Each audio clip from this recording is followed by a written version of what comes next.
secret agent, thriller, enemy agent, action, double agent, adventure, counterintelligence, murder, infiltration, are all part of being in the Undercover podcast.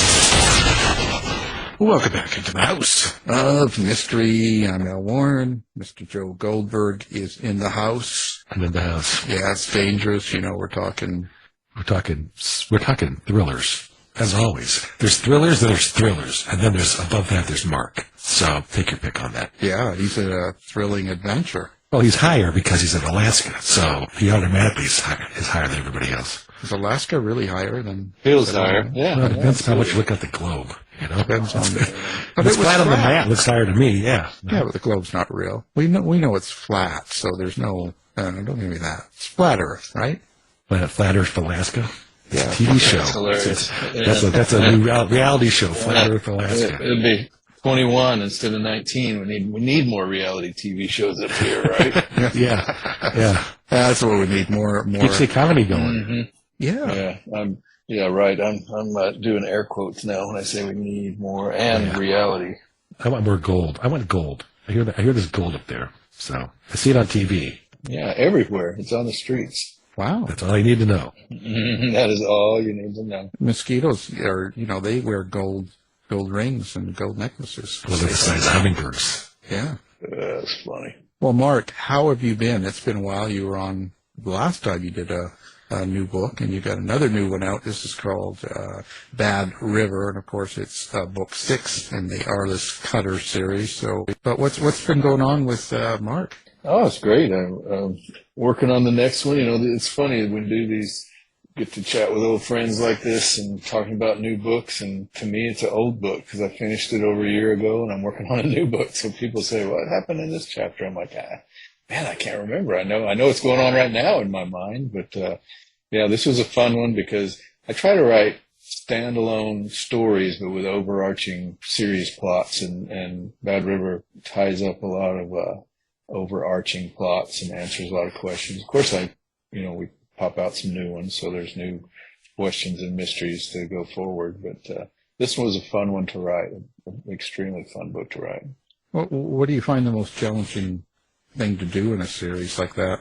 The most challenging thing, I think, I've talked to a lot of writers of series about this, is introducing the characters in a unique way so that somebody that picks up the book, maybe they pick up book 4 as their first introduction to Arliss and Grumpy and Mim and Lola and these characters, and they don't know them yet. And so you have to introduce them in each book so that it's not boring for the people that already know them, but also puts enough information out there so that new readers can go, oh, I like this person, or I hate this bad guy, or whatever. It's a little bit of a tightrope, but fun. It's a great exercise, and how can I describe this person differently than I did in the last book and still have the same general image in the reader's mind? So what's the premise of this book? What have you got Arliss doing this time? So over the course of 4 of the last 5 books, he's been pretty sure that somebody murdered his brother, that his death was an accident up on the North Slope in the oil fields in North Slope, Alaska, and where they're looking for a human trafficker in Anchorage at the same time that Oliver Tavers is looking for this person. Arliss gets some information that might lead him to answer who killed his brother and if he was actually murdered. And so there's 2 concurrent investigations that go back and forth, and we get to see. And in the meantime, see what's happening between Arliss and Mim, his widowed sister-in-law, who he's had a crush on since he was 16, since they were both 16 years old. So you could see what's going on there. It's book 6. You say the standalone part of the series, book 6. Did you know what book 6 was when you started writing book 1? Did Arliss' future planned out, or did you just kind of go along and say he grew each time you wrote him? Yeah, yes and no. I mean, I didn't know. I knew what had happened to his brother, but the characters have morphed. I didn't necessarily know how this is going to work out with Mim and Arliss. I didn't know.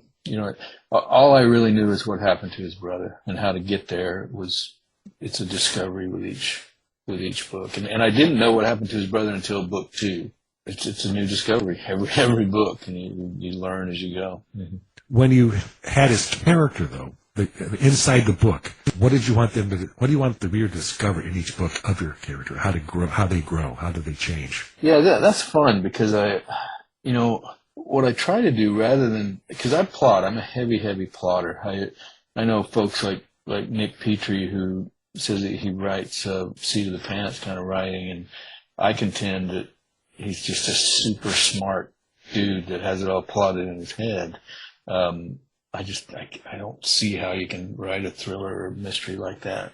But but then I don't stick with the outline. I don't stick with my synopsis. I have a general idea when I write the synopsis for the editors, and I flesh that out for the outline. When I meander, I'll get to a point and go, oh, I'm going to go off this way. But and that's completely different from that's why sometimes when you see flap copy on a book, you're like, well, that's not what's going on in this book. And you're like, well, I don't know. Pay no attention to the flap copy. It's kind of what I try to do is I'm strict with myself, so the characters have to be themselves. And so I know what Arliss is. I've known Arliss's my entire law enforcement career in my life. I know his grandfather Grumpy, and I know what he's going to do in a given situation. So I try to be true to those characters as I, plunk them down in whatever situation and have them react true to the way they would be. So when somebody sees Arliss in a just a car accident, say, he's going to act in a certain way. If he was in a bar fight, he's going to act a certain way. And I want Arliss to be one of those. When I think of Arliss Cutter, I think of that Marty Robbins song, Big Iron on His Hip. In fact, in the books, the chief deputy calls it Big Iron all the time because he wears a revolver, which is so odd in modern law enforcement. I just want people to know he's a good guy, and he's going to be a good guy no matter what. Yeah. When does he surprise you?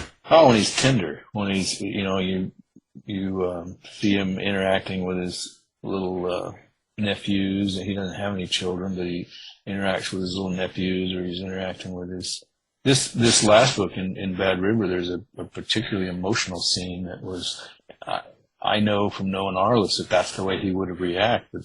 It's very emotional, and or in Stone Cross, there's some, which was book 2, there's some really emotional stuff in there and I know from being in law enforcement, and both my sons were in law enforcement for a time, and I think the most surprising thing to me was just, I know Arliss Cutter, I know people like Arliss Cutter, I know that even if you're a super tough man or woman in law enforcement, you're going to have emotions that don't necessarily run that deep, and it's just been it's been interesting to me when I watch Arliss or Jericho Quinn or Lola Tariki or any of these characters, how, you write these emotional kind of Tarzan-like thrillers, swing in and save the day kind of people, but how emotional they can get. And that's been fun and surprising. Did you see Arliss becoming the character that he is now back when you started the whole series and working and creating Arliss? Did you see him being who he is now? Somewhat, but I think you grow as you write and expose him to new situations. And I think the character that had the most formed in my mind was Grumpy, the grandfather that raised him. Because my grandfather didn't raise me. I had wonderful parents, but I spent a lot of time with my paternal grandfather, and he was a little guy, like 5'4" or 5'5", but tough as a boot, and owned a honky-tonk in West Texas when he was a young man, and had a bite mark on his ear, and he would tell me stories when I was like 9, and like, wow, Grandpa, you're cool. So I had a very, very clear image of what Grumpy was like, the man that raised Arliss and his brother Ethan. But Arliss I wouldn't say he's morphed, but I've discovered more of what he's like. What do you find the hardest? Is it the emotional scenes, or is it the action scenes, or is there a particular scene or part of a story or chapter that you find the most challenging? No, I love writing the action scenes, and I don't mind. I think the emotional scenes, I try to take great care in moving them along. I don't want this to be a romance. I certainly want it to stay an action book, but they're human characters that have human emotions, and I want to move them through those emotions. But I want to keep the pace and the tension going, so I don't want to spend too much time. So every emotional scene has to be high stakes. That's what I really strive for. But I really enjoy the action scenes. I mean, my son calls me a former action guy, not a current action guy, but I enjoy envisioning, okay, here's this cool vehicle pursuit that I was in years ago. Now let's make it even cooler. Let's ramp it up to where it's way cooler than anything I ever did. Plunk that down on the page, which makes it fun. But I don't know. I think the hardest thing is just slogging through the first draft, and then after that, it's polishing and tweaking and moving this around and just getting done. I enjoy writing action, but I enjoy going out and doing stuff more, and so I really have to focus myself. Okay, you can't research now for a year. You've got to actually write this book and get my butt in the chair. So Joe's trying to write a really good thriller. What should he do? What advice would you give a person trying to write a book? One of the best pieces of advice I got from my editor, Gary Goldstein. He was reading my first Jericho Quinn thriller, and he said, actually he was reading a Western, and he said, I want you to start with a massacre and build from there, whether it's literally or figuratively. And I try to start each book with something happening, something big happening, not just even though I write about Alaska and live in Alaska, I try not to talk about the weather too much in the very beginning, unless it's, freeze to death kind of weather, that kind of thing. But I like that advice, start with a massacre and build from there. Even though I don't massacre people in the first chapter, there's something big going on. My son, who was the police officer for a number of years, he was in college when the second Jericho Quinn novel came out, and we wrote a lot more back then, but he wrote me a letter, and it said that particular book's called Act of Terror, and he told me what was going on in his life, and at the end of the letter, he said, I just read Act of Terror, I found it in the library in wherever it was, Leeds or wherever, and he said, I hope that someday I can wheelie a Royal Enfield motorcycle into oncoming gunfire and save the girl. And I said, man, that is exactly what I want to emote when people read my book. So I want them to feel like they're wheeling a motorcycle into oncoming gunfire and saving the girl. I keep that little note by my computer so that if I'm not writing about that emotion, I'm doing something wrong. Now, do you take a lot of your own backstories of your own life and own experience to create some of these scenes? Oh, sure. I mean, like I say, Arliss is way cooler than I ever was. When you have a debate with someone, and then when you go home or the elevator door shut or whatever, and you think, man, I should have said that. Well, that's what I get to do as a writer. I get to take these conversations and altercations and conflicts and rewrite them. So my characters get to do the right thing and say the smartest things. But several of the altercations in the Cutter books specifically, several of the places, the people I've met and things, those make it, if not directly, at least sideways and on fire into these books. What's the primary goal for you for writing? Or for the book, not for you, but for the book. The primary goal of this book? Or I guess I don't get it. Yeah, of writing for you. What is a book? Oh, I see what you mean. Yeah, I guess to entertain myself. I enjoy the movie in my head. Of course, as time goes on, and it becomes to make the mortgage payment. But truly, my Robin Rue, my agent, she says the best muse is a mortgage payment. Get inspired now.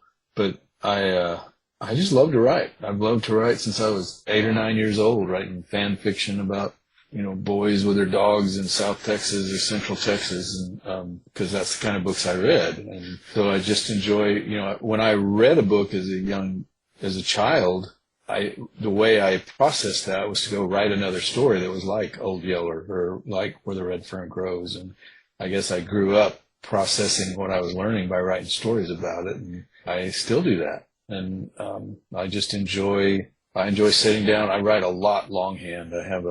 It's kind of a ritual Steinbeck-esque Blackwing 603 pencils and sharpen a bunch of pencils down to write with a notepad, or I have a fountain pen my wife gave me 15 years ago, and I love writing with that. And I sit down and just a blank sheet of paper and pencils or a pen, a fountain pen, that's heaven to me. So you did the first draft by hand and you type it up? Not the whole draft, but I plot by hand. I get my whole, then my synopsis is written by hand. My plots are all plotted out, free write. So I might fill up a notebook of just, free writing to me, the way my brain works, needs to be done by hand, because my brain just unlocks a certain way when I'm writing with a pencil or a fountain pen. And I'm kind of a snob when it comes to the kind of paper I write. I get a specific kind of paper that feels good with a fountain pen or these particular Blackwing pencils. So I spend a bunch of time plotting, and then I would say maybe a third of each book is written in longhand, because I don't like taking my computer to the beach very much. And we spend, a month or two every year in the South Pacific, and we have friends that give us a smoking deal on a place to stay. It sounds snobby when I go, yeah, we live in the South Pacific. It's not that way at all.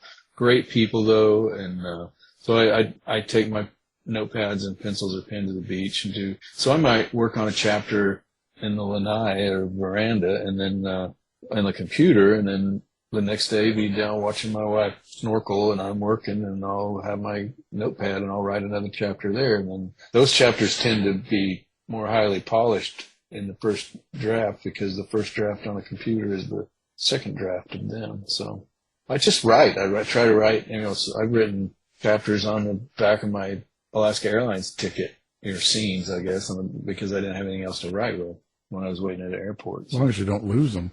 Yeah, but just having it written is funny. I lost a chapter recently. I thought I'd lost it on the computer. It ended up going in my documents instead of on my desktop. And I rewrote the chapter pretty soon after, like 2 days after. And when I found the old one, it wasn't identical, but it was pretty dang close. It's like once I've written it, just the turns of phrases I wanted to get in that chapter stay pretty close. It's sort of bizarre. Can you remember ideas then? Like if you're driving or you're doing something and an idea comes to you, or some phrase or some, dialogue between characters or something. Do you have to write that down, or do you forget? Oh, absolutely. No, absolutely. My mind is a steel sieve. I have to say it over and over and over. If I'm driving, I'll repeat, "Oh man, yeah, this is a cool piece of dialogue." Da da da da da da. But once I write it down, I tend to remember it, even if the paper gets lost. But yeah, I have to write it down. I'll give myself I'll record a note sometimes, just on my phone. But many times I'll pull over and write something down. The problem is, if I'm trying to get from point A to point B and I pull over to write a note down, that note turns into 2 pages, and I'm late for wherever I was headed. Then all of a sudden your truck is turned upside down on the road and backing up traffic. Pull over. I don't do that. Yeah. You pass Marc on the road. He's the guy talking to himself, saying over, and he's not listening. Yeah, he's not singing to the radio. Muttering to myself. That used to be weird when you'd see people doing that with phones. Everybody's just talking to themselves anyway. Yeah, it's hard to tell now if you're out in the street, people talking to themselves. They could be just normal talking on the phones nowadays, But or weird people talking on the phones. Yeah, you can't tell the difference. Yeah, let's just stay away from. Yeah, stay away from all of them. Marc, are you going to bring the South Pacific into your Arliss Cutter world? Can you do it? Yeah, I hope so. I think it has to be the right way. It has to keep the pace up. And we stay on the island of Rarotonga, which is in the Cook Islands, and it's just such a peaceful, idyllic place that when you try to inject suspense and violence, it's I don't know, it's hard to do. It's very hard to do, but I do have an idea that will probably happen in not the book I'm working on now, but maybe the book after that. We'll have to see. It has to be right, and I would love to be able to introduce some of those phenomenal characters that are the relatives of Lola Te Ariki and the inspirations for Lola Te Ariki that we meet when we're over there. So it could be fun. It could be very fun. We'll just make sure it feels organic to the reader, and not that I just, put Fonzie on a pair of water skis and have him jump the shark. There's a cultural reference for you. Jump the moose. Well, you're Alaska, so you got to come on. Yeah. I can't keep Alaska jokes going. Keep them coming. So have you ever had ideas that you ended up not using, and what do you do with those? Oh, keep a file. Absolutely. I got a Boneyard File. I've had entire chapters that I've written, and sometimes you got to write 3 or 4 chapters to get to the first sentence of your book, and it's imperative that you wrote them. You had to write them to get them there, but they're just not. They just don't fit this book, or they're not what the reader needs to see.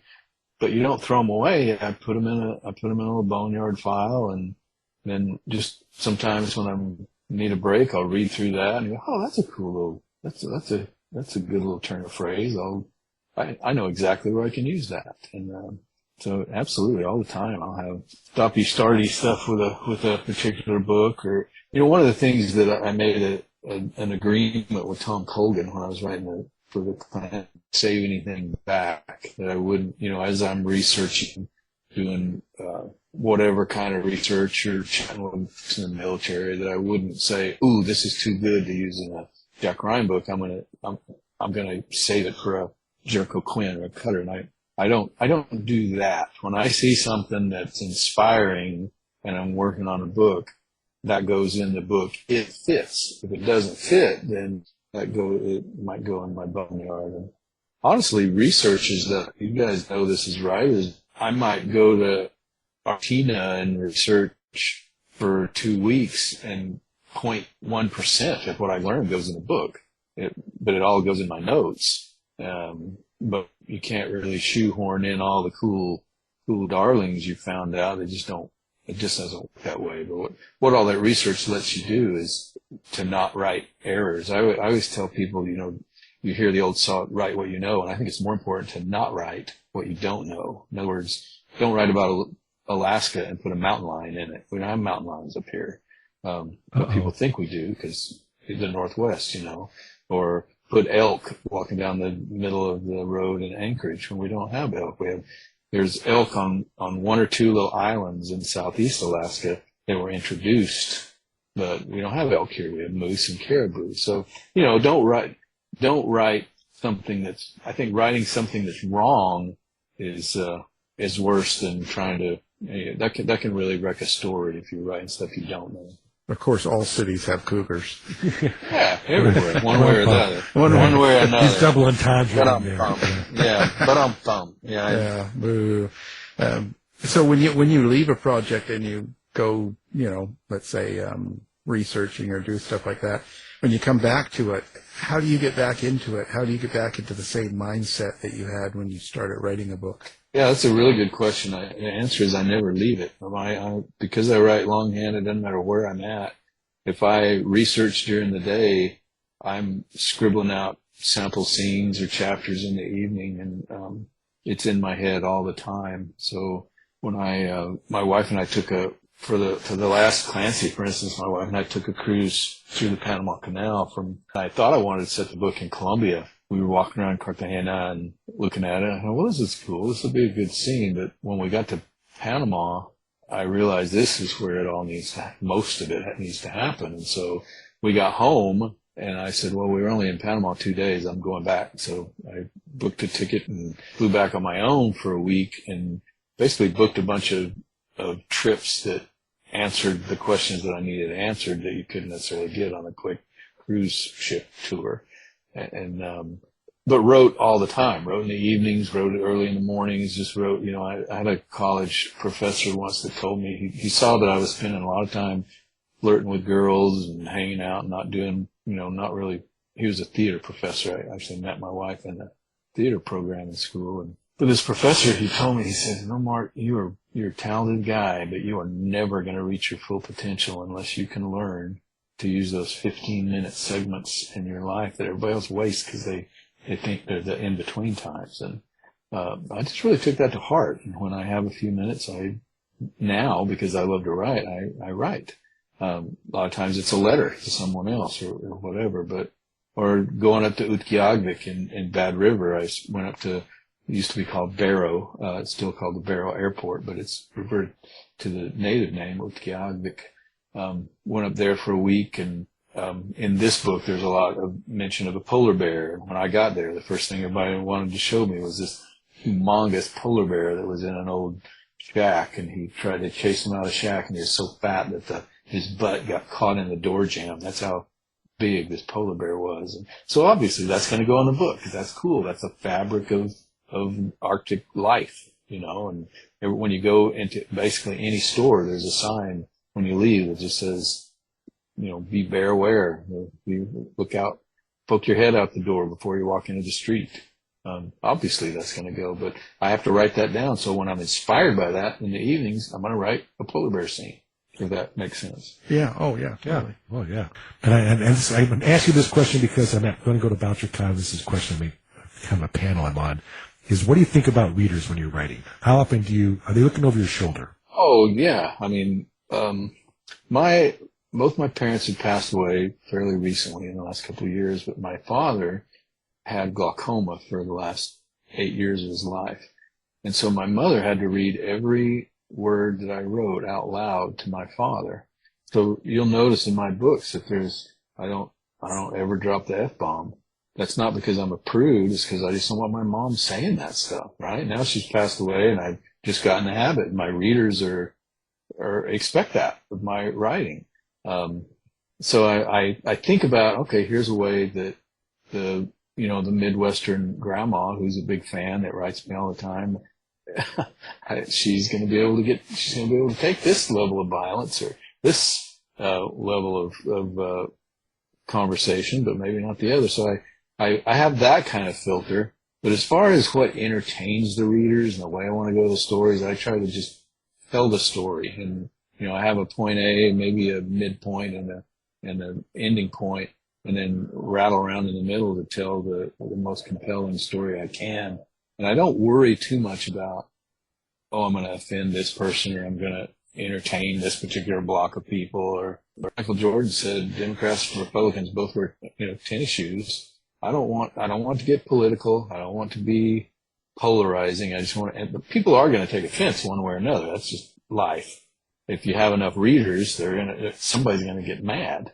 But I can't worry too much about that. I just try to write an authentic, real story. One of the things I do take into account, though, is Alaska Native sentimentality. When I'm writing, I try to tell the most real story I can, but not encroach into their story. So if I'm writing about Tlingit people in Southeast, or Inupiaq people up north, or Yupik people in the West, I am cognizant that these are their stories, and I'm encroaching on that. So I want to write that kind of, I guess I look at that almost reverently. I want to, what I want to do when I write about in this book, for instance, there's, it happens up in Utqiagvik / Barrow, and much of it does. And so when I talk about the boys that find the body locked in the ice or something like that, I want to, the best thing that could happen in my mind is somebody reads this story and said, oh, I want to read about that whaling culture up in Utqiagvik and Wainwright and up on the Bering Sea and the Chukchi Sea, because I want to learn more about them from some of the stuff they've written. So I am cognizant of that. You read reviews? Yeah, I do not. That's my panel. Really? Yeah, well, no, I think I'm kind of. That would be a short panel if I was on it. I know, me too. I don't read them. Panel if I was on it. I think it's like knowing your own IQ. What good does it do you? You're like, oh wow, I'm super smart. Oh great. Or I'm dumb. Well, that makes me sad. So I'm glad to get reviews. I want people to write reviews. But as I said earlier, by the time a book comes out, I'm working on the next, or even sometimes the second 2 books later. So when somebody says, you spelled such and such wrong on page 98, I'm like, oh, thank you. All right. You win. Okay. Yeah, you win. Yeah. I feel like a puppy sometimes who peed on the carpet and they're holding my nose down in it. All right. You get to be the boss here. Touche. But even the good ones, I mean, I consistent. What I do look at is I look at what the stars are trending. So if and it's funny, it seems like people that write bad reviews are the first people to write reviews. So like with the Clancy's, I might have a 3-star average to start out, in the first couple of reviews, because people just want to, we're kind of a reviewing star-given culture now, I guess. But then it averages out. So I like to see, okay, if my books are averaging 4.5 stars, and I like to see that I'm getting reviews. If I'm getting Bad River, I think I checked this morning, it's got 400 and something, not ratings and reviews. They let you just put stars now instead of just writing reviews. And I'm happy about that. But what is the point? What I have done in the past is if I'm feeling really grouchy about the way my writing's turning out and it just doesn't feel right, I'll go back and find a book that I really like, one that one of my favorite books, whatever it is, and read their reviews and say, oh, look, people hated this one. I'm okay. I can go back. Reviews are for other readers, right? Just leave it. Yeah. I think you're right. You look at the overall picture. Overall, you do 4 out of 5 stars, and you got like 1,000 reviews on something. That's fantastic. And it's just the point that people are buying it, and you're getting reviews. You go any further than that. I'm more interested in when, maybe this is just my age now, but when another writer says something good about me, that makes me feel good. Oh, yeah. Yeah, I think that's important. And the emails, I do try to answer all the emails that I get, unless they're just mean. Some people will write. One lady took me to task the other day because I used the term snot. I said a snot slit rock. And boy, she was mad at me. Like, you'd think I'd have invoked the name of the Dark One or something. She was, I can't believe you use horrible language and you're just an awful person. And ma'am, I never even dropped the F-bomb in a book. What do you got? I'm surprised. Normally, I get an email like that, I just delete it. But I answered her because I was sort of caught in a fluff there. But you tell her it was a snotty review. Stop freaking scary. Yeah.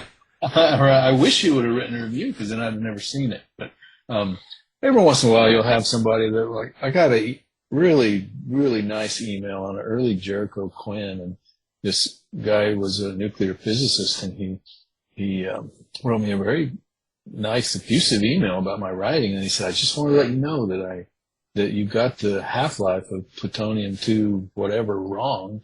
You inverted the numbers from 85,000 years to 58,000 years. And I wrote back and I said, dude, I am just mea culpa, but I'm just so pleased that a nuclear physicist is reading these and enjoying these over-the-top adventure books. And so I love getting stuff like that. That's fine. I know that I'm going to make an error here and there. Reviews, no. Well, it's all where it comes from, too, right? What kind of life is that person living that, what's their circle like? Where are they living, and what's normal to them, and what, the word snot, for instance, that might be something that. Yeah, right. Oh yeah, my grandmother would smack me if I said the word pregnant. That was a no-go word. Yeah, I'll bleep that. Yeah, that's disgusting. Sorry. You don't want the SEC fining you for me saying pregnant and snot. Yeah, just disgusting. No, you can say almost anything nowadays. It's terrible. It's crazy. Well, and one more. The one question is, I think you're pretty observant, and you're pretty caring, I think, when you write and when you do things. How is it that you, or maybe you don't, but when real life events happen, like death, like for instance, I've just gone through that recently, but when you have traumatic things happen in your real life, in your own life, can you separate that, or does it get absorbed into the books, or do you use it, in fact, to create an atmosphere, for instance, in a character or maybe a scene? I think, for me, I can't speak to anyone else, but to me, I think it would be impossible not to absorb it. I mean, the stuff that comes out of your pen, going back to that question you asked earlier about, advice, tell one thing about writing a book. I think I tell people when they're writing that you're showing your book to someone should give you the same feeling as if you answer the door in your underwear. You're not indecent, but you know what? This is old underwear, and you kind of might be, and you're kind of peeking around the door, and you're a little bit nervous. You're really showing a lot of your inner self. And I think whether it's, death or romance or anything that really hits us deeply, it becomes part of us. My mother passed away last year while I was finishing up the draft of Bad River. And, so, I hope it doesn't come across as maudlin or anything, but there is some, I'm sure some emotion is in there, and, it might not be, might not have been otherwise. And, I think every writer has a unique voice. And, I think I could pick up a Marc Graney book and without, just reading a couple of chapters without knowing the title or anything. And, even if the names are changed, and say, oh, wow, this is a Marc Graney book. Nick Petrie has a unique voice. I like to read his stuff. I'm going to appear with both of those guys. Kent Kruger, the three writers that I'm going to appear with on this book tour, they all have unique voices, and that I think is a function of how we live and who we are and what's going on with our life at the same time.